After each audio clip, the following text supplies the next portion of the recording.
We've now got a component put together that we can use to experiment with the lists on. So let's get a better idea of how we build a list with React. Okay, so here's the general idea. We're always going to start off with some array of records that we're going to want to represent on the screen in some fashion. So this might be an array of objects, where each object has maybe a name property. So maybe every object inside of here represents a friend or something like that. We could also have an array of numbers, or an array of strings, or an array of absolutely anything.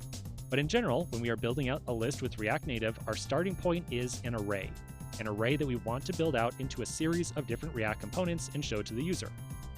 In order to take an array like this and turn it into a series of React components, we're going to use another one of those primitive elements from React Native. The primitive element we're going to use is called the FlatList. So we're going to use the FlatList primitive element to take an array of records and turn it into some list to display on the screen of our device. When we make use of the FlatList element, we are always going to pass in two different props. Remember, props are configuration options that we specify when we write out a JSX element. The first required prop is called data. So we have to pass in an array of records that we want to turn into a collection of React elements to show on the screen.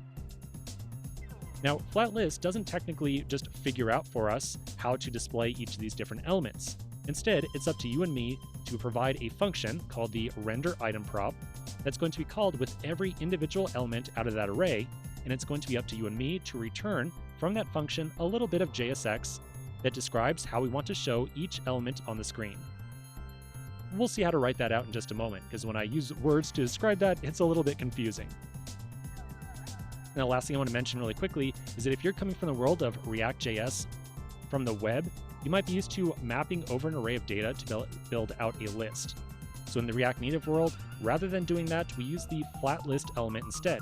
And the reason for that is that the FlatList has a bunch of optimizations built into it to render a huge list of elements on a mobile device in a very performant fashion. And we'll describe how that optimization works in just a little bit. Okay, so now that we've introduced the FlatList element, we'll take a quick pause and then come back to our list screen in the next video and get a better idea of how to use it.